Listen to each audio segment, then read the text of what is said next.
Buenas tardes, estamos en la Facultad de Estudios Superiores Acatlán. Me dispongo a realizar una entrevista con Marisol Flores. Ella es egresada de Sociología en la Facultad de Estudios Superiores Aragón. Actualmente se encuentra realizando su tesis sobre feminicidios en el Estado de México y es integrante de la organización Pan y Rosas. Buenas tardes, Marisol. Buenas tardes. ¿Qué factores consideras que están ocasionando los feminicidios? Buenas tardes. Sí, pues yo dentro de lo que he investigado y por lo que he leído y también por lo que he visto, porque yo también vivo en el Estado de México, es que creo que el feminicidio se está desarrollando producto de que en este país, no solo en el Estado de México, desde hace muchos años se viene aumentando el problema de la pobreza y de la violencia, y muy particularmente creo que el feminicidio también tiene que ver, el aumento brutal del feminicidio tiene que ver con la salida del ejército de sus cuarteles, la militarización del país y también de la estrategia de seguridad del gobierno en voz de la guerra contra el narcotráfico. ¿Y qué crees crees que los medios de comunicación están estimulando el feminicidio y por qué? Pues sí y no. O sea, creo que sí lo están estimulando los medios oficiales al momento en el que, pues en toda su publicidad y en toda su programación, hacen la proyección de un tipo ideal de mujer, ¿no? Es decir, una mujer que tiene que tener ciertas características estéticas y físicas, ¿no? Una mujer que forzosamente para realizarse tiene que ser mamá, tiene que casarse, ¿no? O sea, tiene que cumplir, ¿no?, con todos los cánones patriarcales que se nos imponen a las mujeres. Y después creo que más que, ¿cómo decías? Más que estimular, más bien yo creo que lo que están haciendo es invisibilizar el problema, ¿no? Porque por lo menos yo en las noticias que he visto, a pesar de que todos los días se asesinan a más de 7 mujeres al día, yo no veo que sea el estelar, ¿no?, de López Dóriga, ¿no?, o de los noticieros de Televisa y TV Azteca, ¿no? Y por el contrario, pues sí, en muchos casos vemos en la nota roja, ¿no?, en el gráfico y en otros medios impresos en donde se habla no de feminicidios, ¿no?, sino de crímenes pasionales, ¿no?, o de asesinatos violentos de mujeres, pero no se les reconoce como tal, ¿no?, y mucho menos se reconoce que son muchas las mujeres que están muriendo, ¿no?, que no es un caso aislado. ¿Y tú consideras que los sistemas judiciales en América Latina están favoreciendo el feminicidio y por qué? Pues es complejo porque incluso en los gobiernos latinoamericanos de la década de los 90 y para acá, y no solo de Latinoamérica sino del mundo, pues han venido incorporando a sus estructuras organizativas e institucionales esta famosa perspectiva de género, ¿no? Y ahora pues ya está el Instituto de las Mujeres y la Fiscalía Especial y está la Ley de Acceso a las Mujeres a una vida libre de violencia, y hay como mucho, o sea, como que ahora lo políticamente correcto es hablar de la perspectiva de género y de la lucha contra la violencia hacia las mujeres, pero sin embargo en los hechos pues esto no pasa, ¿no? No se detiene con una ley, sino que todo lo contrario, ¿no? Desgraciadamente en nuestro país el feminicidio cada vez va en aumento, ¿no? Y no para, y no, pues yo no veo intención política de los gobiernos para castigar a los asesinos o para castigar a los feminicidas, sino que más bien todo lo contrario, ¿no? Exactamente. ¿En qué medida crees que el feminicidio afecta a nuestra sociedad? Pues justo es un tema que es muy complejo, porque cuando asesinan violentamente o terminan violentamente con la vida de una mujer, pues se destruyen hogares, ¿no? Se destruyen familias, concretamente creo que se va con el feminicidio que se está extendiendo como un cáncer social en todo nuestro país, pues se va destruyendo el tejido social, ¿no? Eso en el marco de que hay pobreza, hay violencia, ¿no?, hay militarización, etcétera. Exactamente.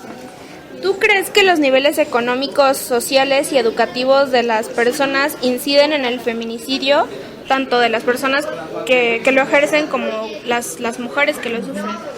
Sí, claro que sí, definitivamente. O sea, nosotros desde Pan y Rosas lo que queremos explicar es que más allá de que el feminicidio sea solamente un problema de género, también es un problema de clase, ¿no? Porque si nosotras revisamos las estadísticas, la mayoría de las desaparecidas y de las asesinadas son mujeres jóvenes o mujeres pobres, mujeres trabajadoras, estudiantes, amas de casa, ¿no? Mujeres que no son Angélica Rivera, ¿no? Que no están, no son parte de las clases poderosas y que tienen un montón de dinero, ¿no? De los empresarios, son mujeres pobres las que mueren, y en ese sentido, claro que tiene que ver pues su pertenencia a una determinada clase, ¿no? Y el contexto social y político en el que viven. Así es. ¿Consideras que el feminicidio guarda relación con la salud mental de quien lo comete y por qué? Pues no sé, el feminicidio no, pues tiene un montón de, se refleja, ¿no? En diferentes mujeres, ¿no? O sea, dependiendo de las mujeres que sean asesinadas, también habla del agresor, más que una, ¿cómo decías? Enfermedad mental. Una enfermedad mental. Más que una enfermedad mental, creo que es una enfermedad social que tiene que ver con que pues vivimos en sociedades sumamente machistas, sumamente patriarcales, en donde lo femenino siempre ha estado subordinado a lo masculino, y en ese sentido pues las mujeres objetivamente vivimos en condiciones de inferioridad, ¿no? Y entonces eso, y si le sumamos el factor impunidad que prevalece en el país, pues eso nos da pues terribles consecuencias, ¿no? Como las que vivimos. ¿Existe alguna ley que regule el feminicidio como tal aquí en el Estado de México? Sí, de hecho, nuestro gobernador, Erubiel Ávila, ahora con lo de su informe de gobierno y tal, se está súper llenando la boca diciendo que el gobierno del Estado de México fue el primero en tipificar el feminicidio como un delito, ¿no? En su código penal. Y está también llenándose la boca diciendo que el gobierno del Estado de México fue el primero en activar la alerta de género a nivel nacional. Pero también su gobierno es el gobierno durante el cual se han dado miles y miles de casos de feminicidios, ¿no? O sea, el Estado de México ha desplazado a estados como Guanajuato o como Chihuahua y concentra el 20% del total de los asesinatos de mujeres. Entonces eso obviamente tiene que ver con la política que ha implementado durante todo su gobierno, ¿no? En el Estado de México, pero que incluso viene desde antes, ¿no? Con Peña Nieto y los gobiernos priistas. ¿Qué patrones de feminicidio podemos detectar en los distintos escenarios y ambientes? Sí, mira, hay una socióloga que se llama Julia Monraes. Ella hace una tipología de los tipos de feminicidio porque no todos son iguales, ¿no? Entonces ella tiene 3 categorías, ¿no? Habla de un feminicidio íntimo, de feminicidio sexual sistémico y de feminicidio por, ¿cómo dijo? Actividades que son como marginadas, ¿no? Que se refiere a los feminicidios contra trabajadoras sexuales, etcétera.